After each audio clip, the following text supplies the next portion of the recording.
Je vais te raconter l'histoire de la plus grande révolution de ma vie en tant qu'entrepreneur et en tant que coach. Non, c'est pas le jour où j'ai fait mes premiers 50 000 euros de chiffre d'affaires en un mois, ni quand j'ai fait mes premiers 100K, ni quand j'ai eu mes premiers clients à 15 000 euros hors taxe. C'est le jour où j'ai arrêté de me battre contre moi-même. Pendant des années, j'étais en guerre permanente contre mes peurs, mes doutes, mes croyances limitantes. Comme on me l'avait appris dans le coaching, dans la vie. Comme tout le monde le fait. Et cette guerre, elle m'épuisait, elle me sabotait, elle détruisait mes projets. Elle me maintenait dans une énergie de résistance constante. Jusqu'au jour où j'ai découvert quelque chose de révolutionnaire. Quelque chose qui va à l'encontre de tout ce qu'on t'a renseigné dans le développement personnel. Au lieu de combattre mes croyances limitantes, j'ai appris à jouer avec. Et ce simple shift a tout changé dans ma vie. Ma relation à moi-même, mon énergie, mes résultats, ma sérénité. Aujourd'hui, je vais partager avec toi cette approche révolutionnaire, une approche qui transforme tes plus grands saboteurs en tes plus grands alliés. Parce que j'ai compris une vérité fondamentale que personne n'ose dire. Ce contre quoi tu luttes te contrôle. Et si au lieu de lutter, tu apprenais à danser, à jouer, laisse-moi te dire ce qu'on t'a appris et pourquoi c'est toxique. On t'a dit, tes croyances limitantes sont tes ennemis, il faut les identifier, les combattre, les transformer en pensées positives. Et on t'a donné des techniques, des affirmations positives, de la visualisation, de la PNL, de la reprogrammation mentale, de l'hypnose. On t'a promis, si tu élimines tes croyances limitantes, tu seras libre, confiant et inarrêtable. Et t'as essayé. Tu t'es battu contre tes pensées négatives. T'as répété tes mantras. T'as visualisé ton succès. Résultat, honnêtement, tes croyances limitantes, elles sont revenues, peut-être plus fortes, avec des arguments peut-être plus solides. Pourquoi ? Parce que cette approche, elle repose sur une illusion fondamentale. L'idée qu'on peut éliminer une partie de soi. C'est comme essayer de supprimer ton ombre. Plus tu luttes, plus elle persiste. Plus tu la nies, plus elle prend de la place dans ton inconscient. Le développement personnel traditionnel t'a appris à être en conflit avec toi-même, à rejeter tes peurs, à nier tes doutes, à combattre tes fragilités. Il crée une génération d'entrepreneurs en guerre contre eux-mêmes. Des gens qui passent plus de temps à travailler sur eux qu'à agir sur leurs objectifs. Des gens qui vivent dans la résistance permanente, dans la tension, dans l'épuisement. Et le plus tragique, c'est que cette résistance, elle devient leur identité. Ils deviennent accros au combat, addicts à la transformation, prisonniers de leur propre développement personnel. Et ça, franchement, c'est con. Mais il y a une autre voie, une voie révolutionnaire. Il y a 4 ans, j'étais dans cette spirale infernale. Je me battais contre mes croyances limitantes depuis des mois. J'avais lu tous les livres, suivi plein de formations, appliqué des techniques, et je stagnais. Pire, je sentais au fond de moi-même que je régressais. Parce que toute mon énergie était investie dans cette guerre intérieure. Puis un jour, je me suis rendu compte qu'on pouvait voir les croyances limitantes sous un nouveau prisme. Et si finalement, cette croyance limitante, elle était vraie, si je ne pouvais pas la transformer, si c'était une fatalité, si cette croyance limitante était finalement un message, des informations précieuses sur ton état émotionnel, tes besoins, tes limites du moment. Et si au lieu de les combattre, tu les écoutais, j'ai réalisé quelque chose de puissant. Mes croyances limitantes ne venaient jamais seules. Elles arrivaient toujours à des moments précis, dans des contextes spécifiques, avec des déclencheurs identifiables. Elles n'étaient pas des fatalités en soi, elles étaient des indicateurs. Ce jour-là, j'ai pris une décision révolutionnaire. Arrêter de combattre mes croyances, arrêter de jouer à ce jeu avec mes clients et commencer à jouer au jeu des croyances limitantes. Et là, ma vie a bousculé. Les coachings que je proposais à mes clients ont pris un niveau incroyable. Plus de résistance, plus d'épuisement, plus de guerre intérieure.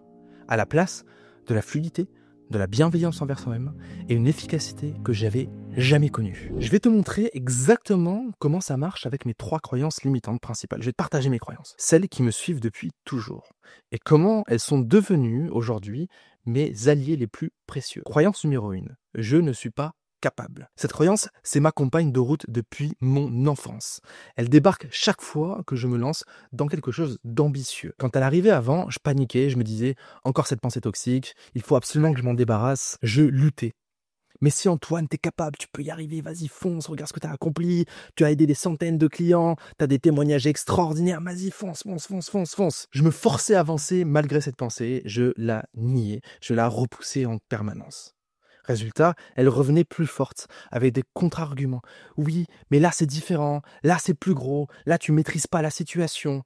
Cette résistance, elle me vidait complètement de mon énergie. Je passais des heures à me battre contre cette pensée au lieu d'agir sur mes projets. Maintenant, quand elle arrive, ma réaction est complètement différente. Ok, Antoine, tu n'es pas capable aujourd'hui. J'entends l'information. Je ne me bats plus contre, je m'arrête, je respire et je me pose une question différente. Qu'est-ce que cette croyance essaye de me dire là maintenant? Et là, quelque chose de fascinant se produit. Cette croyance me révèle toujours la même vérité. Mon plan actuel dépasse mes ressources disponibles.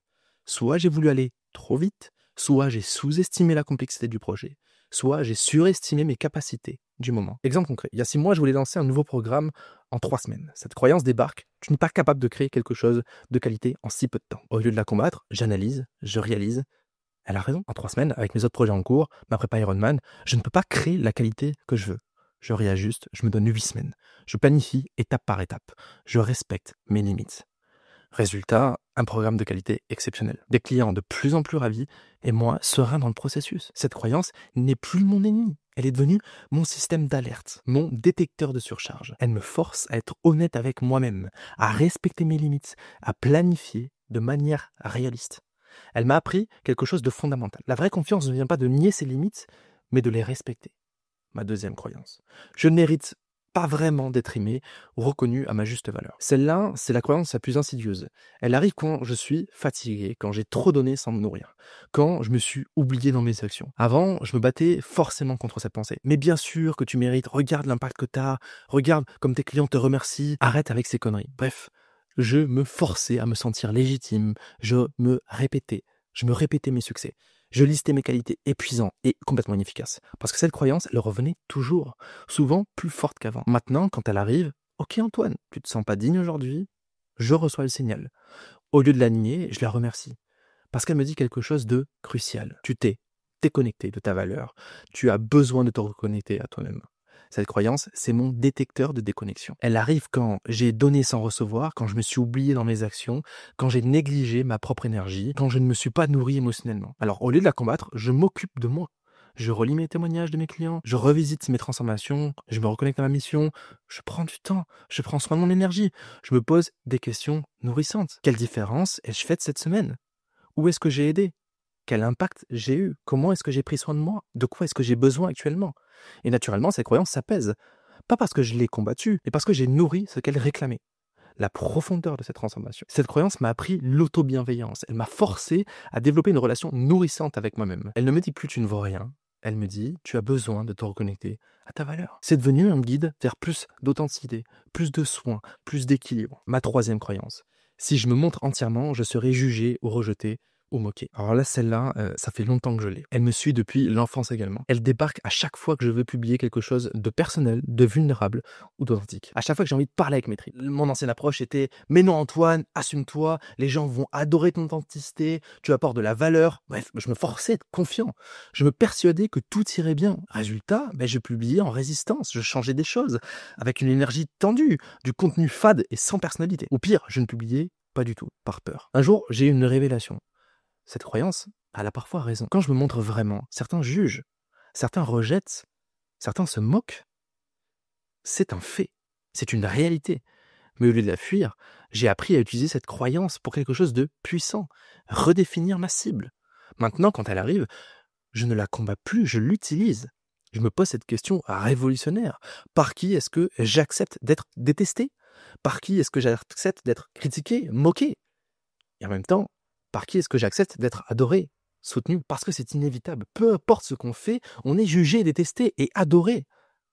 Alors autant choisir. Cette croyance, elle me donne un pouvoir immense, celui de définir clairement pour qui je communique et d'accepter consciemment de déplaire à certaines personnes. Exemple, il y a 2 mois où je voulais publier un post où je critique des promesses de transformation rapide en coaching. Cette croyance, elle arrive. Tu vas te faire tacler par tous les coachs. Au lieu de la combattre, je réfléchis. Est-ce que j'accepte d'être critiqué par des coachs qui vendent du rêve à n'importe qui? Réponse, bah ouais, totalement. Je publie.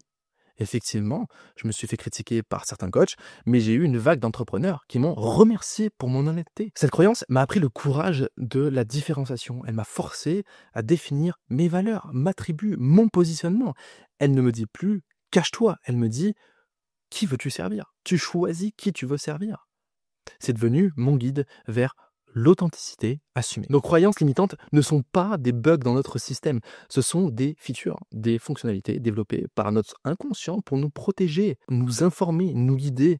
Quand on les combat, on se coupe de ces informations précieuses, on se prive de cette sagesse interne. Avant, je me disais, j'ai des pensées négatives, il faut les éliminer pour être positif. C'est une guerre contre soi-même, un épuisement, une résistance. Aujourd'hui, je me dis, j'ai des signaux internes, il faut les décoder pour m'adapter. C'est la différence entre être en conflit avec soi-même et en collaboration avec soi-même.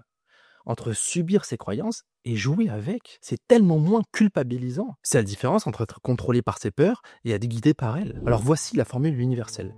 1. Accueille. J'entends cette croyance sans la juger. 2. Écoute. Qu'est-ce qu'elle essaie de me dire? 3. Décode. De quoi j'ai vraiment besoin en ce moment? 4. Adapte. Comment est-ce que je peux répondre à ce besoin actuellement? Cette méthode a transformé ma relation en moi-même et par ricochet, mes résultats, mes relations, ma sérénité. Mais surtout, elle transforme mes clients. J'ai une cliente qui m'a dit « Antoine, accepter que mes croyances puissent être vraies m'a donné le pouvoir de les transformer. » C'est révolutionnaire. J'ai arrêté de me battre contre mes peurs. J'ai arrêté de me battre contre ma peur de l'échec et j'ai découvert qu'elle me protégeait d'objectifs irréalistes.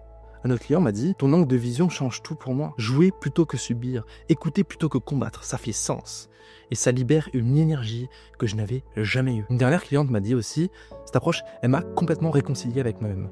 Je ne suis plus en guerre contre mes doutes, ils sont devenus mes guides vers plus d'authenticité. Je culpabilise tellement moins. » Parce que quand tu arrêtes de te battre contre toi-même, tu libères une énergie énorme que tu canalises au bon endroit, une énergie que tu peux investir dans tes projets, tes relations, ta mission. Voilà où on en est.